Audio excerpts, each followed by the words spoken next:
I've worked with my father for a little more than a year, transporting goods across the country. We essentially live on the road and go home every few weeks. One thing that always confused me is the way his demeanor completely changes the moment we cross the border going into Virginia.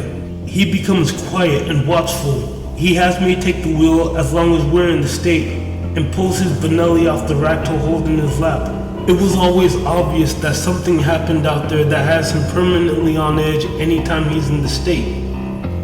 I managed to talk him into telling me the story after beating him in a game of poker halfway through a bottle of Jack Daniels. What follows is my word-for-word retelling of his story as best as I can remember it. This happened back before you were born, back maybe 2 or 3 years before your mother and I had you. Me and Dave, the partner whom I was working with at the time, were making a killing transporting livestock up and down the East Coast. During one such trip, we were taking a full livestock trailer of cattle from New York to Florida. We were driving south through Virginia, just west of Chesapeake Bay, when we hit a massive pothole or something blocking the road. Neither I or my partner saw it, but it rocked the trailer and nearly knocked us over. The cattle in the livestock trailer kept on hollering and making a big fuss over that scare for quite some time. So we decided to get off the highway at the closest exit and check on them.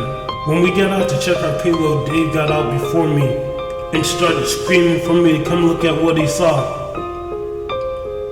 "Jimmy, you gotta come out here and take a look at this. We got a problem." I could tell what happened the moment I got my eyes on the trailer.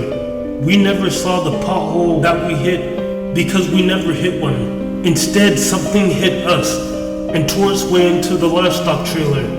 The tear in the side was made with several long claw marks where the metal curved inward. The dozen cattle that were inside lay across the trailer floor, dismembered and half-eaten. Behind us, their still fresh blood made a trail from our tracks down the road and surely back up onto the highway. This was back before cellular technology, so we had to get to a rest stop to call it in. But of course Dave had to go take a piss first. I had to take his dumbass into taking his Mossberg with him, because as he put it, the sun ain't even down yet, and whatever did this is obviously miles behind us. What the hell we got to be afraid of? In the end, he walked off with the shotgun over his shoulder, just to have me get off his back about it. I waited for him in the truck, but after 20 minutes he didn't show up. Dusk wasn't very far ahead of us, and I didn't want to be out there after dark.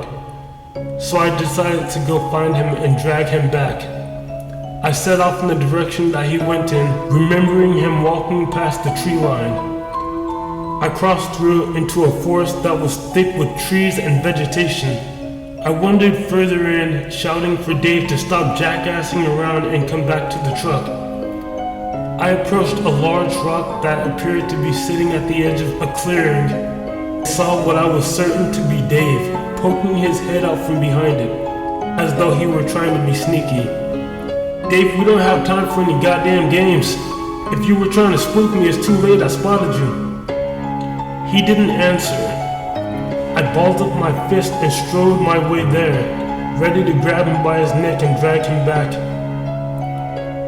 I couldn't tell what happened at first. I only felt something crash into me from behind. I flew forward past the rock, hit the ground, and started rolling downhill. It wasn't long before I stopped myself, but I still feel pretty damn far. Further downhill from me, a wild boar, the obvious culprit behind the attack, shot off into the underbrush. Luckily, the fall spooked him more than it did me. I stood, brushed the bits of dirt and weeds from my shirt, then looked up the hill.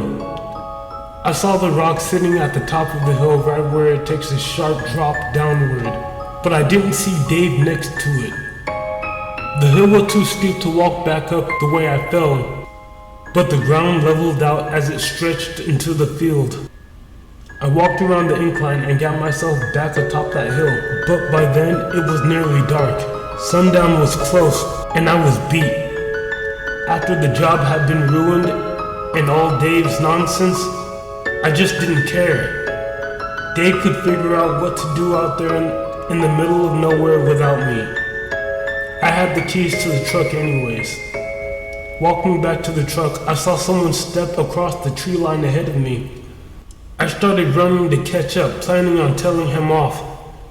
I charged across the tree line and into the grass clearing next to the road, and immediately spotted Dave sitting at a car that had pulled up behind the truck.